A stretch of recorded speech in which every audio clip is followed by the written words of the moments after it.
তো বন্ধুরা, কেমন আছো সবাই? আশা করি সবাই ভালো আছো। আজকে আবার চলে এসেছি একটি অন্যরকম সাসপেন্স ও থ্রিলার মুভির ব্যাখ্যা নিয়ে। কথা বলছি 2022 সালে তেলুগু ভাষায় মুক্তি পাওয়া ডায়েরি মুভিটির। এই মুভিটির আসল টুইস্ট ও রহস্য বুঝতে হলে অবশ্যই মুভিটিকে মনোযোগ দিয়ে দেখতে হবে। মুভিটি সবসময় তার সাথে আপনাকে এঙ্গেজ করে রাখবে। তাহলে আর কথা না বাড়িয়ে চলো শুরু করা যাক। সাল 2000। মুভির শুরুতে আমরা একটি কাপলকে দেখি যারা উটিতে যাচ্ছিল। পাহাড়ি রাস্তা, ঘন জঙ্গল, মহিলা ঘুমিয়ে পড়ছিল। তখন মহিলাটির স্বামী বলে, ঘুমিও না, সামনে 13 হেয়ারপিন বেন্ড। লোকমুখে প্রচলিত আছে এখানে এক মহিলা তার বাচ্চাকে কুলে নিয়ে রাস্তার মাঝে দাঁড়িয়ে থাকে। তুমি যদি ওই মহিলার উপর গাড়িও উঠিয়ে দাও, পিছন ফিরে দেখবে সে বেনিস। তখনই 13 হেয়ারপিন বেন্ড চলে আসে। মোড় ঘুরতেই তাদের গাড়ির সামনে কিছু চলে আসে আর লোকটি কন্ট্রোল হারিয়ে ফেলে। গাড়িটি একটি গাছের সাথে গিয়ে ধাক্কা খায়। স্বামী স্ত্রী দুজনেই সেখানেই মারা যায়। এই সিনের রহস্য ভিডিওর শেষে আমরা জানতে পারবো। এই রাস্তাটি উটি যাওয়ার একমাত্র রাস্তা। বছরের পর বছর ধরে এখানে রহস্যজনকভাবে দুর্ঘটনা হয়ে চলেছে। কেউ বলে এই জায়গাটি ভৌতিক, আবার কেউ বলে এখানের মোড়গুলো এমনই যে সামনে থেকে আসা গাড়ি কখনই দেখা যায় না, যার ফলে এই ঘটনাগুলো ঘটছে। তবে পুরোটাই এখনো পর্যন্ত রহস্য। সিন চলে যায় 16 বছর পর তামিলনাড়ু স্টেটের রেকর্ড বিউরোতে। প্রশিক্ষণপ্রাপ্ত অ্যাসাইডদের জয়েনের পূর্বে অ্যাসাইনমেন্ট দেওয়া হচ্ছিল। এখানে আমরা বারদার সাথে পরিচিত হই। ট্রেনিং অফিসার তার পেছনে র্যাক দেখিয়ে বলে, এখানে স্টেটের সকল আনসলভড কেসের ফাইল রয়েছে। প্রত্যেককে এখান থেকে নিজের পছন্দ মতো একটি ফাইল বেছে নিতে হবে এবং ওই কেসটি সলভ করতে হবে। এরপর প্রত্যেকে পছন্দ মতো ফাইল বেছে নিতে থাকে। তেমনি বারদাও তার চোখ বন্ধ করে একটি ফাইল বেছে নেয়, যেটা ছিল 16 বছর আগে উটিতে হওয়া এক নবদম্পতির মার্ডার কেস। খুনি মার্ডার করে সকল স্বর্ণালঙ্কার নিয়ে গিয়েছিল, তাই পুলিশ এটিকে ডাকাতি কেস হিসেবে রেখেছে। সবার ফাইল নেওয়া হয়ে গেলে ট্রেনিং অফিসার জানায়, তারা যে কেসগুলো নিয়েছে হতে পারে সেগুলো বিপজ্জনক, তাই প্রত্যেককে একটি করে গান দেওয়া হবে। তারা যে কাউকে জিজ্ঞাসাবাদ করতে পারবে, চাইলে অ্যারেস্টও করতে পারবে। তবে দিন শেষে লোকাল থানায় তাদেরকে রিপোর্ট জমা করতে হবে। সবাই সবার কেসগুলো সলভ করতে বেরিয়ে পড়ে। তেমনি বারদাও ওটি পুলিশ স্টেশনে এসে এসআই সেতুপাতির সাথে দেখা করে। এসআই বারদাকে বলে, একজন সাব ইন্সপেক্টর তোমাকে তদন্তে সাহায্য করবে। এ হলো সাব ইন্সপেক্টর পাবিত্রা। মেজাজ প্রচন্ড গরম হওয়ার সাথে বেশ বুদ্ধিমত্তিও সে। কেসের ব্যাপারে পাবিত্রা বারদাকে সবকিছু বুঝিয়ে দেয়। বারদা কেসের তদন্তকারী অফিসারের সাথে কথা বলতে চায়। পাবিত্রা জানায় ওই অফিসার এখন তো আর এই থানায় নেই, তবে এক কনস্টেবল আছে এখানেই বসবাস করে। তারপর তারা নীলগিরি ফলসে যায় ওই কনস্টেবলের সাথে দেখা করতে। কনস্টেবল জানায় অনেক চেষ্টা করেও তারা এই কেসটি সলভ করতে পারেনি, কারণ কিলার সেখানে কোনো ক্লুই রেখে যায়নি। রিটায়ার্ড হওয়ার আগে সে সব তথ্য দিয়ে এই ফাইলটি বানিয়েছিল, এছাড়া সে আর কিছুই বলতে পারবে না। এরপর তারা বিভিন্নভাবে কেসটি তদন্ত করতে শুরু করে। কেসটি তদন্ত করতে করতে বারদা আর পাবিত্রার মাঝে লাভ ইন্টারেস্ট বাড়তে থাকে, এমনকি তারা একে অপরকে ভালোবেসে ফেলে। একদিন বারদা তার ব্যাচমেটদের এই কেসের ডিটেলস পাঠায়, যাতে তারা কোনো সিমিলার কেস পেলে তাকে জানাতে পারে। ফরেন্সিকের তথ্য অনুযায়ী তারা কোনো ফিঙ্গারপ্রিন্টেরই অ্যানালাইসিস করতে পারেনি। একদিন রাতে পাবিত্রা থানার কাজ শেষ করে বের হচ্ছিল, তখনই এক মেয়ের বাবা মা আসে মেয়ের মিসিং কমপ্লেন নিয়ে। পাবিত্রা তাদের কমপ্লেন লিখিত তুলতে দিয়ে একটি রেস্টুরেন্টে আসে বারদার সাথে দেখা করার জন্য। পাবিত্রা জানায়, আমরা প্রায় 700 বেশি থানায় খোঁজ নিয়েছি, কিন্তু কোথা থেকেই কোনো ক্লু পাওয়া যায়নি। বারদা বলে, কেসটি নিজে থেকেই আমার কাছে এসেছে, আমি নিশ্চিত ক্লুও নিজে থেকেই আমার কাছে আসবে। তখনই ব্যাচমেট আকশায়া ফোন করে বারদাকে। আকশায়া জানায়, আমি কুম্বাকু নামে একটি কেসের তদন্ত করতে গিয়ে তোমার পাঠানো কেসের সাথে মিলে যাওয়া একটি কেস পেয়েছি। দুটো খুনি একই প্যাটার্নের, তারা শুধু গোল্ড চুরি করত। ফাইলে দুজন সন্দেহজনকের নামও আছে, একজন জয়কুমার আরেকজন আনন্দ। তবে তাদের সম্পর্কে আর কোনো তথ্য নেই। আমার মনে হচ্ছে আমরা একই খুনিদেরকে খুঁজছি। আকশায়ের কাছ থেকে এইসব শুনে বারদা তখনই কুম্বাকু নামের উদ্দেশ্যে বেরিয়ে পড়ে, কিন্তু এখানেই ঘটে বিপত্তি। বাইরে পার্ক করা বারদার গাড়িটিই নেই। সিসিটিভি চেক করে দেখা যায় সাত্যা নামের এক প্রফেশনাল চোর বারদার গাড়িটি চুরি করেছে। এদিকে গাড়িটিতে বারদার গান ও কেসের সকল তদন্তের ফাইল ছিল। পাবিত্রা আর বারদা পুলিশের গাড়ি করে সাত্যাকে খুঁজতে বেরিয়ে পড়ে। অন্যদিকে 3জন চোরকে দেখা যায় একটি হোটেলের পাশে। তারা পাইপ বেয়ে হোটেলের উপরে উঠে আসে। এক কাপল এখানে এসেছিল হানিমুন করতে। চোরগুলো ওই ঘরে ঢুকে তাদেরকে গলা কেটে হত্যা করে। তাদের কাছে যা স্বর্ণালঙ্কার ছিল তা নিয়ে চোরগুলো পালিয়ে যায়। রাত তখন প্রায় 12টা। ওটি বাস স্ট্যান্ড। ওটি দেখে কুম্বাকু নামে যাওয়ার শেষ বাসটি এখনো ছাড়েনি। চোরগুলো ওই বাসটিতে এসে উঠে পড়ে। একজন উঠতে গিয়ে বলে, আমার মনে হলো কেউ আমাকে ধাক্কা দিল। অন্যজন বলে, ভুল বকছিস কেন, উঠে পড়। বাসে তখন আরো 2জন যাত্রী ছিল, একজন বৃদ্ধ তান্ত্রিক মহিলা ও আরেকজন মীনাক্ষী। মহিলাটি ওই চোরদের দেখে ভয় পায় এবং মীনাক্ষীর কাছে জানতে চায় সে কোথায় যাবে। মীনাক্ষী বলে তার স্বামী মারা গেছে, 8 বছরের একটি বাচ্চা ছেলে আছে তার, তাই ত্রিপুরে একটি পোশাক কারখানায় কাজ নিয়েছে। কালকে মর্নিং শিফট ধরতে হবে, তাই রাত করেই যাচ্ছে। এরপর অন্য একটি বাস স্ট্যান্ডে আমরা মানি নামের এক ছেলেকে দেখি। কাল তার গার্লফ্রেন্ডের বিয়ে, তাই সে আজ রাতে গ্রামে ফিরছে যাতে তারা রাতে গ্রাম থেকে পালিয়ে যেতে পারে। তারা ফোনে সে সবের প্ল্যান করছিল। তেমনি একটি ছেলে ও একটি মেয়েকে দেখা যায় বাড়ি থেকে পালাচ্ছে। ছেলেটির নাম এজিল ও মেয়েটির নাম রাগাভি। এর কিছুক্ষণ পর লিজি নামের এক মেয়েকে তার বাবা হোস্টেলে যেতে ওই বাসে তুলে দেয়। এদিকে রাঘবীর বাবা গণেশ টের পেয়ে যায় যে তার মেয়ে পালিয়েছে, তাই সে তার লোকদের বলে রাঘবীকে খুঁজে আনতে আর এজিলকে দেখা মাত্র মেরে ফেলতে। মানিকে দেখা যায় ওই বাসটি আসতে ওই বাসে উঠে পড়ে। অন্যদিকে বারদার পাবিত্রাকে দেখা যায় একটি চেকপোস্টে এসে জানতে পারে যে বারদার গাড়িটি সামনের একটি কার শেডে যেতে দেখা গেছে। বারদারা লোকটিকে সাথে নিয়ে শেডের দিকে যায়। এদিকে বাসটির পিছনে একটি পুলিশের গাড়ি আসছিল, এটা দিকে চোরগুলো ভয় পেয়ে যায়। দেখা যায় এক অফিসার তার ভাই ও ভাইয়ের পরিবারকে বাসটিতে তুলে দিতে এসেছে। এক পথচারী বাসটিকে দেখে বলে, হে ঈশ্বর, তুমি সবাইকে রক্ষা করো। অন্যদিকে এজিলদের রাঘবীর বাবার লোকেরা দেখে ফেলায়, তারা দৌড়ে জঙ্গলের রাস্তায় বাসটি দেখতে পেয়ে সেটি থামিয়ে বাসটিতে উঠে পড়ে। তারা বাসের সবাইকে বলে, ওরা আমাদের মারতে আসছে, দ্রুত বাসটি ছাড়ুন। রাঘবীর বাবার লোকেরা তাদের ধরতে না পেরে গাড়ি নিয়ে বেরিয়ে পড়ে। এতক্ষণ যা যা দেখেছেন এই বাসকে ঘিরে তা ভালো করে মনে রাখবেন, তা না হলে মুভির আসল রহস্য কেউই বুঝতে পারবেন না। অন্যদিকে বারদার পাবিত্রা ওই কার শেডে এসে দেখে সন্ধ্যায় যে মেয়ের মিসিং কমপ্লেন এসেছিল তাকে এখানেই বন্দি করে রাখা হয়েছে। এখানে বারদার সাথে সেখানের গুন্ডাদের ফাইট হয়। বারদা তার গাড়িটি সেখানেই পায়, কিন্তু গাড়িটিতে তার ব্যাগটি নেই, যেটাতে ফাইলগুলি ও গানটি ছিল। মারধর করলে একজন বলে ব্যাগটি ছাড়তে নিয়ে গেছে, তবে কোথায় গেছে তা বলতে পারে না। ইতিমধ্যে অন্য পুলিশ অফিসাররা চলে আসলে বারদারা আবার ছাড়তে আর খুঁজে বেরিয়ে পড়ে। এদিকে বাসের সবাই এজিল আর রাঘবীর কাছে জানতে চায় তাদের কি হয়েছে। এজিল আর রাঘবীর জানায় স্কুল থেকেই তারা একে অপরকে ভালোবাসতো। রাঘবীরা ধনী হলেও এজিল ছিল একজন গরিব ঘরের ছেলে, তাই রাঘবীর বাবা গণেশ এই সম্পর্ক মেনে নেয়নি। এরপর গণেশ এজিলের সামনে এজিলের বাবাকে মারধর করে খুন করে, তাই তারা বাধ্য হয়ে বাসা থেকে পালিয়ে এসেছে।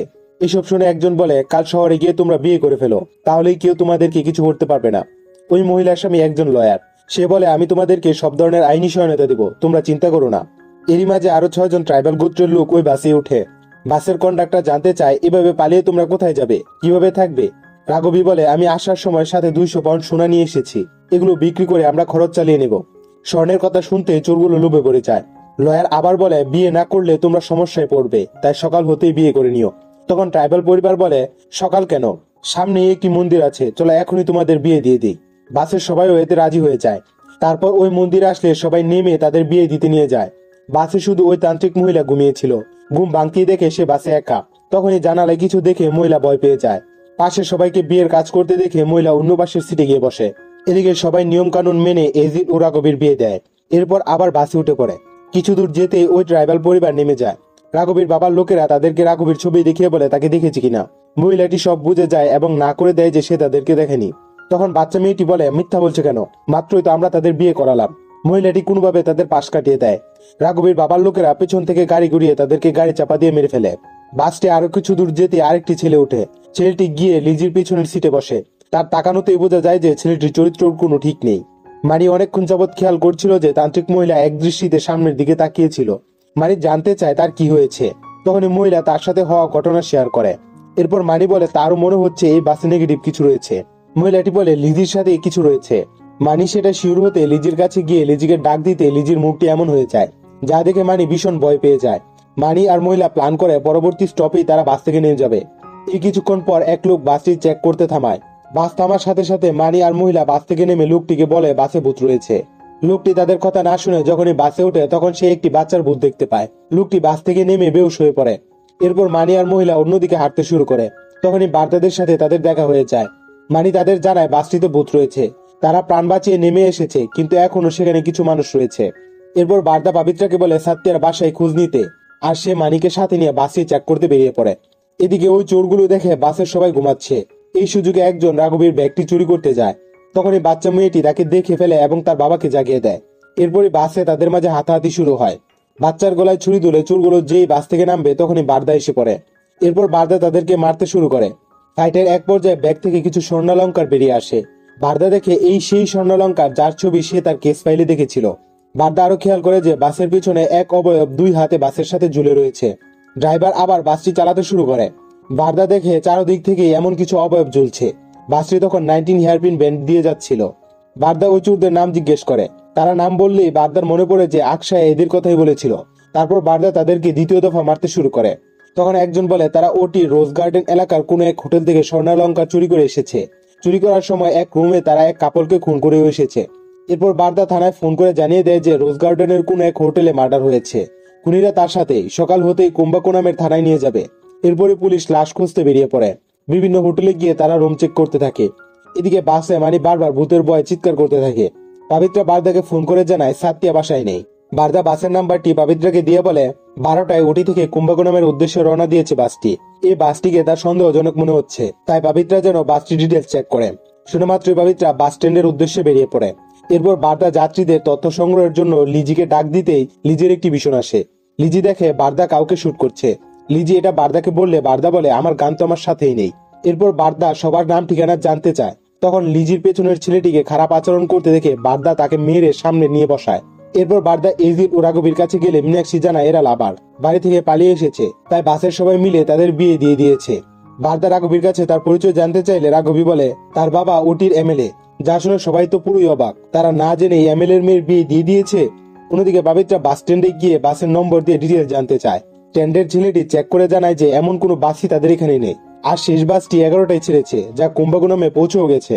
এটা শুনে পাবিত্রাও চমকে যায়। এরপর বারদাকে ফোন করার চেষ্টা করে, কিন্তু ফোন কানেক্ট হয় না। অন্যদিকে বাসটি কিছু দূর যেতে সাত্তিয়া বাসটি থামায়। সাত্তিয়া জানতোই না যে বাসে বারদা রয়েছে। সাত্তিয়া বাসে উঠতে বারদা তাকে মারতে শুরু করে।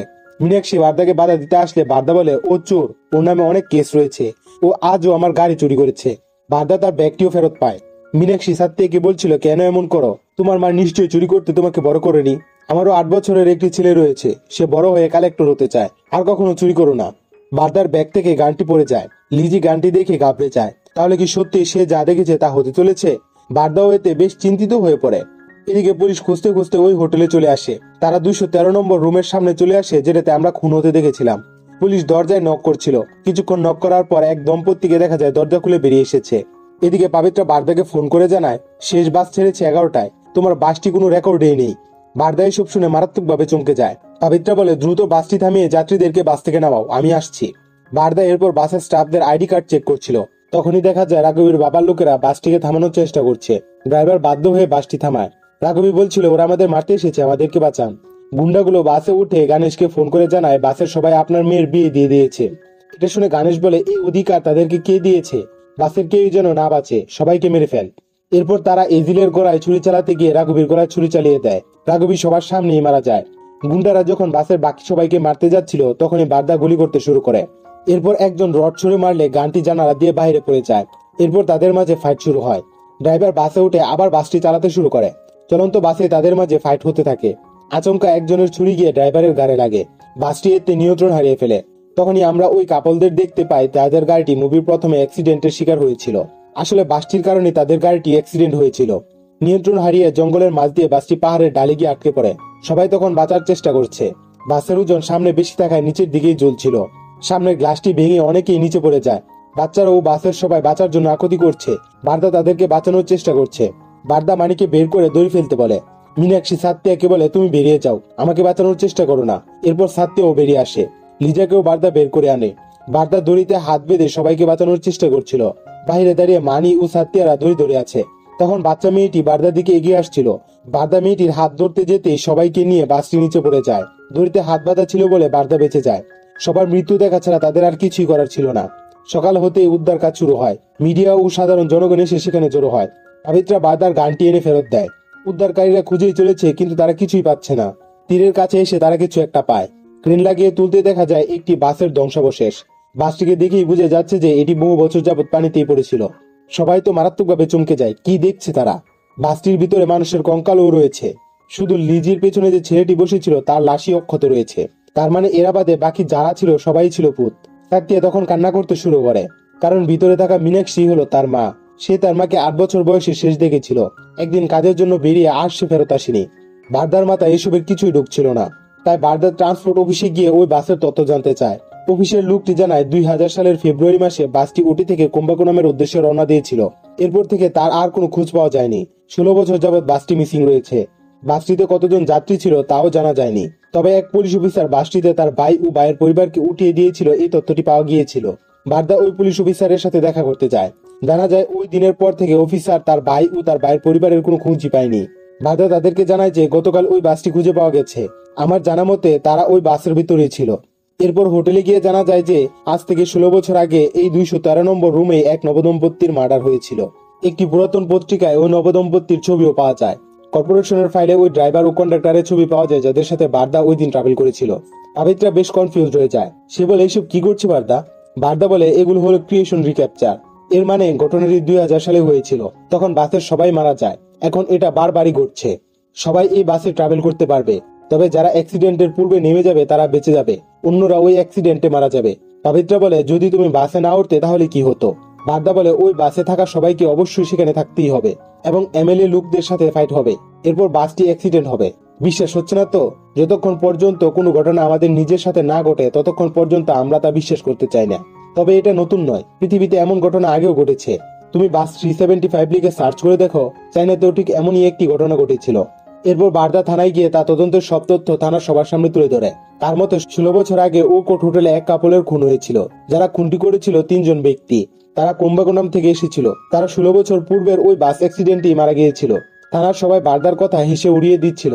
বারদা বলে, আমি জানতাম কেউই বিশ্বাস করবে না। আরেকটি সত্য ঘটনা বলি, ওই রাতে ওটির এমএলএর মেয়ে রাঘবী তার বয়ফ্রেন্ড এজিলের সাথে পালিয়ে গিয়েছিল।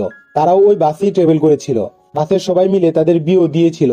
ওই বছরই ট্রাইবাল গোত্রের 6 জন গাড়ি চাপায় মারা যায়। এমএলএ লোকেরাই তাদেরকে গাড়ি চাপা দিয়েছিল, কারণ তারা রাঘবী আর এজিলের বিয়ে দিয়েছিল। শুধু তাই নয়, এমএলএ লোকেরা ওই বাসটিকে আটকায় এবং সকল যাত্রীদের খুন করার সময় বাসটির অ্যাক্সিডেন্ট হয় আর সবাই সেখানেই মারা যায়।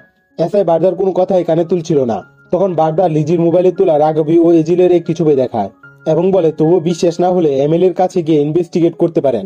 এরপর তারা এমএলএ এর বাসায় যায়। এমএলএ এখন মন্ত্রী হয়ে গেছে। সব শুনে গণেশ বলে, এতদিন কেউই কিছু জানতে পারলো না, আর তুমি এসেই প্রমাণ সহ সব তথ্য বের করে দিলে। গণেশ প্রমাণের কাছে হার মেনে সব স্বীকার করতে বাধ্য হয়। এরপর ওই বাসের যাত্রীদের, রাঘবী ও এজিল এবং ট্রাইবাল গোত্রের লোকদের মার্ডার কেসে গণেশকে আটক করা হয়। এতদিনে 13 হেয়ারপিন ব্যান্ডের লোকমুখের ওই রহস্যটির সমাধান হয়। কেসটি সলভ করে বারদা চার্চে আসে ফাদারের সাথে দেখা করতে। এখানে ফাদার বলে, এই কেসটি এমনিতেই তোমার কাছে আসেনি, তুমি এর সাথে জড়িত বলে এই কেসটি তোমার কাছে এসেছে। আজকে আমি তোমাকে এমন কিছু বলবো যা আমি তোমাকে আগেই বলতে চেয়েছিলাম। ফাদার বলে, 16 বছর আগে ওই দিন আমি মেডিকেল ইমার্জেন্সির জন্য কুম্ভকোণমে যাচ্ছিলাম। হঠাৎ 13 হেয়ারপিন ব্যান্ডের কাছে এক কাপলকে মৃত অবস্থায় গাড়িতে দেখতে পাই। গাড়িতে তখন একটি ছেলে জীবিত ছিল, আর সে ছেলেটি হলে তুমি। ওই দিন গাড়িটিতে আমি তোমার বাবা মার একটি ছবিও পেয়েছিলাম, যা আমি নিজের কাছে রেখে দিয়েছিলাম। আজ তোমার তা দেখার উপযুক্ত সময় হয়েছে। এরপর থেকে বারদা অনেক দিন ওই 13 হেয়ারপিন্ডে বসে ওই বাসটির অপেক্ষা করত, কিন্তু বাসটি আর দেখা যায়নি। এরপর আমরা 4 বছর পরের সিন দেখি। বারদার বাবিত্রা বিয়ে করে ফেলেছে, তাদের একটি সন্তানও হয়েছে। এক রাতে আকশায়া ফোন করে বলে পরবর্তী দিন তার এঙ্গেজমেন্ট, তাই তাদেরকে যেতে বলে। বারদা বলে, কাল তো 29 ফেব্রুয়ারি, আমার বাবা মায়ের মৃত্যুবার্ষিকী, তাই আমি যেতে পারবো না। বারদা ফোন রাখার পর বাবিত্রা বলে, কাল 29 ফেব্রুয়ারি, 20 বছর আগে তোমার বাবা মা ওই দিনই মারা গিয়েছিল। তুমি যেদিন বাসে উঠেছিলে সেদিন 29 ফেব্রুয়ারি ছিল। তার মানে লিপ ইয়ার, যা 4 বছর পর পর আসে। তার মানে আজ হয়তো বাসটি পাওয়া যেতে পারে।